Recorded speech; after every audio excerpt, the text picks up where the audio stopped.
స్వయంకృతంతో జరిగింది గతం, స్వయం కృషితో ఎదగాలి మనం. జయ కృష్ణ ముకుంద మురారి.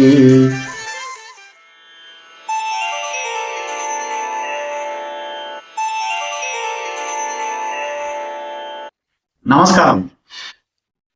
గోకులనందన గోవింద శ్రీకృష్ణ లీలలు. అక్రూరుని విష్ణులోక సందర్శనం. శ్రీకృష్ణుడు నందమహారాజు మనఃపూర్వకంగా అక్రూరుని ఆదరించి రాత్రి విశ్రమించడానికి ఏర్పాట్లు చేశారు. తరువాత కృష్ణ బలరాములు సంధ్యాకాల భోజనం చేయడానికి వెళ్ళారు. అక్రూరుడు తన శయ్యపై కూర్చుండి మధుర నుండి బృందావనానికి వచ్చే సమయంలో తాను తలపోసిన కోరికలన్నీ తీరినవని ఆలోచించసాగాడు. సంధ్యాకాల భోజనము ముగించుకొనిన కృష్ణ బలరాములు రాత్రివేళ సెలవు తీసుకునేందుకు అక్రూరుని చెంతకు వచ్చి తమ బంధుమిత్రులతో కంసుడు ఏ విధంగా వ్యవహరిస్తున్నాడని ప్రశ్నించారు. కంసుని ప్రణాళికలను గురించి కృష్ణుడు విచారణ చేశాడు. అప్పుడు దేవదేవుడు అక్రూరుని ఆగమనానికి హర్షం వెలిబుచ్చి తమ బంధుమిత్రులు సుఖంగా వ్యాధిరహితంగా ఉన్నారా అని ప్రశ్నించాడు. మేనమామ అయిన కంసుడే రాజు కావడం తనకు బాధను కలిగిస్తున్నదని అతడు పలికాడు. కంసుడు రాజవ్యవస్థలో గొప్ప విపరీతం వంటి వాడని, అతని పాలనలో ప్రజల సంక్షేమాన్ని తాను ఊహించలేనని కృష్ణుడు అన్నాడు.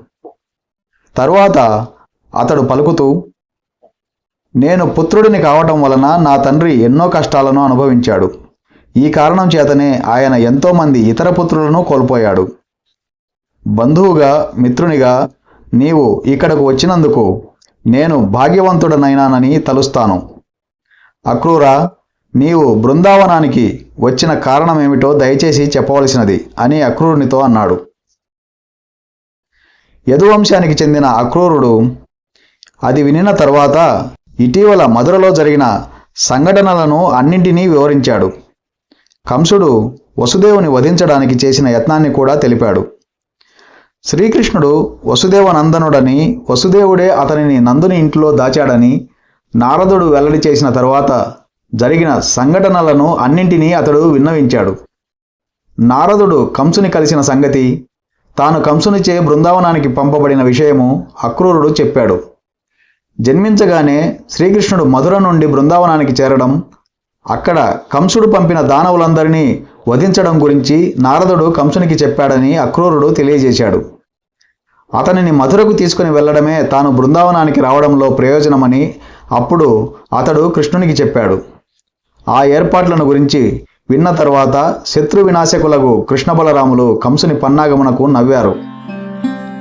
ధనుర్యాగము అనే మహోత్సవములో పాల్గొనడానికి మధురకు రావలసినదిగా గోపులను, గోపబాలులను కంసుడు ఆహ్వానించాడని అప్పుడు కృష్ణ బలరాములు నందునికి తెలియజేశారు.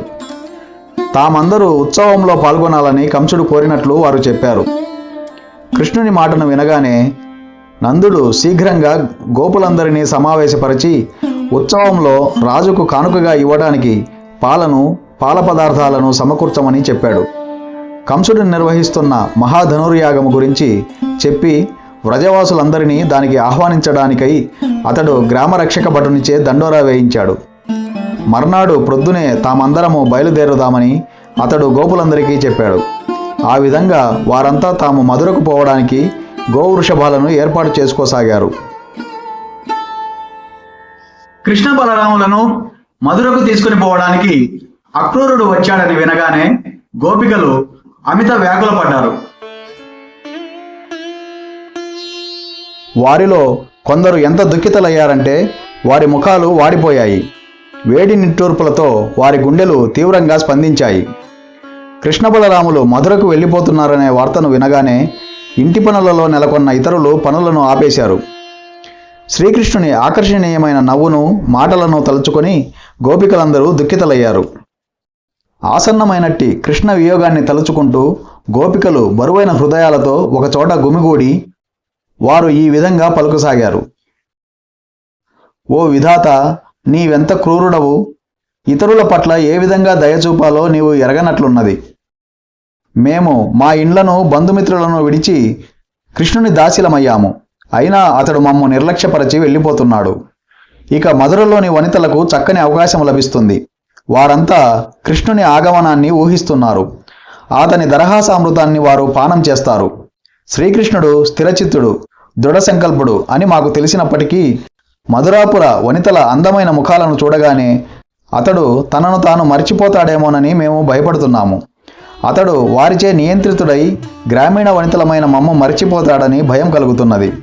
అతడిక మా ఎడ దయ చూపడు కనుక అతడు బృందావనానికి తిరిగి రాడనే అనుకుంటాము.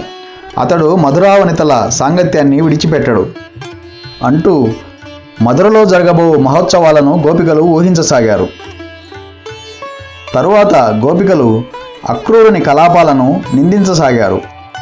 తమకు అత్యంత ప్రియమైన వాడు తమ నేత్రానందమైన శ్రీకృష్ణుని అతడు తీసుకొని పోతున్నాడని వారు పలికారు. బృందావన పెద్దలు కూడా నిర్దయులే అయి ఉన్నారు. వారు మా దుఃఖాన్ని చూసి కృష్ణుని మధురాపుర ప్రయాణాన్ని ఆపడానికి ప్రయత్నించడం లేదు. దేవతలు కూడా మన మీద దయచూపటలేదు. కృష్ణుడు మధురకు పోకుండా వారు ఆపడం లేదు అని అన్నారు. గాలివాన, తుఫాను లేదా కుంభవృష్టి వంటి ఏదో ప్రకృతి బీభత్సాన్ని సృష్టించి కృష్ణుడు మధురకు పోకుండా చేయమని గోపికలు దేవతలను ప్రార్థించారు. తరువాత వారు తమలో తాము మాట్లాడుకుంటూ, మన తల్లిదండ్రులు, సంరక్షకులు అడ్డుపడినా మనమే స్వయంగా శ్రీకృష్ణుడు మధురకు పోకుండా ఆపుదాము. ఈ ప్రత్యక్ష చర్య తీసుకోవడము తప్ప మనకు గత్యంతరం లేదు. అందరూ మనకు వ్యతిరేకంగానే ఉండి కృష్ణుని మన చూపుకు దూరంగా తీసుకుని పోతున్నారు. అతడు లేకుండా మనము క్షణమైనా జీవించలేము అని అనుకున్నారు. వారు తిరిగి మాట్లాడుకుంటూ, కేవలం ఒక్క క్షణంలాగా తోచినట్టి సుదీర్ఘమైన రాత్రిని మనము కృష్ణునితో కలిసి రాసనృత్యంలో గడిపాము. అతని తీయని నవ్వును తిలకించాము. అతనిని ఆలింగనం చేసుకున్నాము. అతనితో సంభాషించాము. ఇప్పుడు అతడు మనలను విడిచి వెళ్ళిపోతే క్షణకాలమైనా మనం ఎట్లు జీవించగలము? ప్రతిరోజు సాయంత్రము అగ్రజుడైన బలరామునితోనూ మిత్రులతోనూ కలిసి అతడు ఇంటికి తిరిగి వచ్చేవాడు. ఆ సమయంలో అతడు నవ్వుతూ వేణువును ఊదుతూ మనలను వీక్షించేవాడు. అతనిని మనం ఎట్లా మర్చిపోగలము అని అనుకున్నారు. ఈ విధంగా తలుస్తూ గోపికలు శ్రీకృష్ణుడు బృందావనాన్ని విడిచి వెళ్లడం పట్ల తీవ్ర దుఃఖితులయ్యారు. తమ మనస్సును అదుపు చేసుకొనలేక వారందరూ ఓ గోవింద, దామోదర, మాధవ అని పిలుస్తూ బిగ్గరగా రోదించారు. సూర్యోదయం కాగానే అక్రూరుడు స్నానాధికాలు ముగించుకొని రథమునెక్కి కృష్ణ బలరాములతో పాటు మధురకు ప్రయాణమయ్యాడు.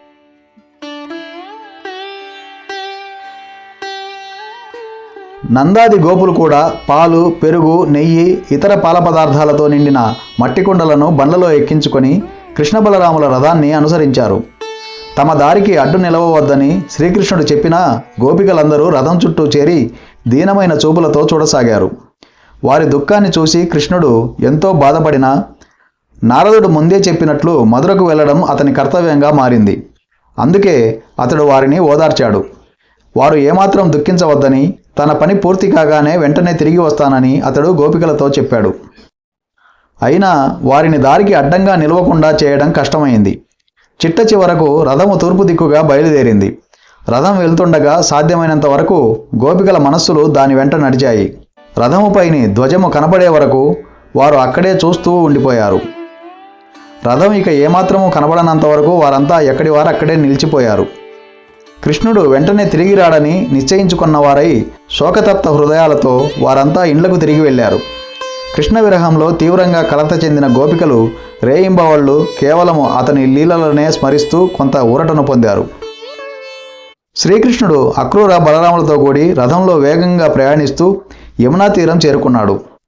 యమునా స్నానంతో ఎవరైనా సకల పాప విముక్తులవుతారు. కృష్ణ బలరాములు నదిలో ఆచమించి నిర్మల జలాన్ని త్రాగిన తర్వాత తిరిగి వచ్చి రథాలలో ఆసీనులయ్యారు.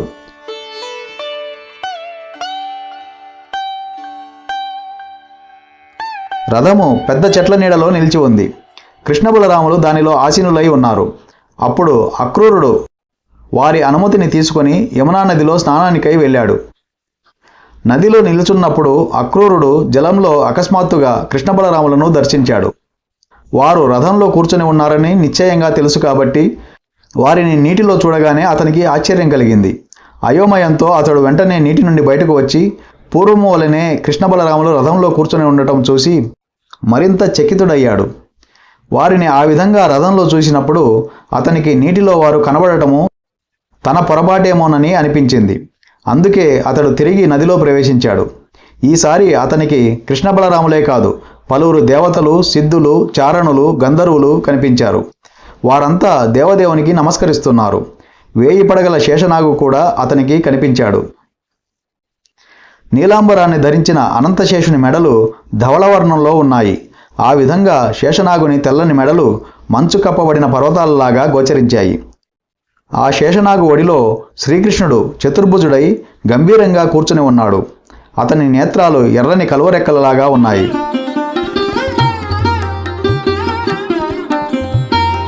అంటే యమునా నదిలోకి తిరిగి వచ్చిన అక్రూరుడు బలరాముడు శేషనాగుగాను శ్రీకృష్ణుడు మహావిష్ణువుగాను మారినట్లు చూశాడు.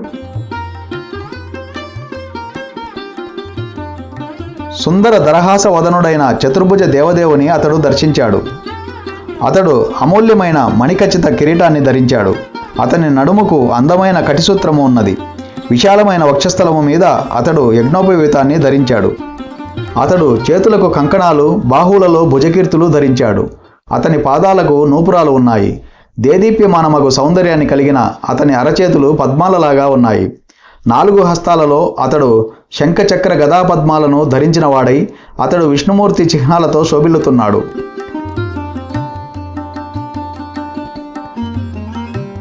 ఆ దేవాదిదేవుడు సనక సనాతన సనందన సనత్కుమారులతోనూ నందసునందాది పార్షదులతోనూ బ్రహ్మరుద్రాది దేవతలతోనూ పరివృత్తుడై ఉండడం కూడా అక్రూరుడు చూశాడు.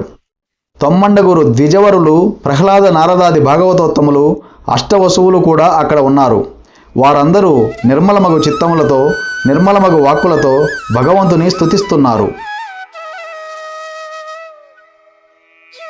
దివ్యుడైన భగవంతుని చూడగానే అక్రూరుడు పరమానందంతో భక్తితో పులకించాడు.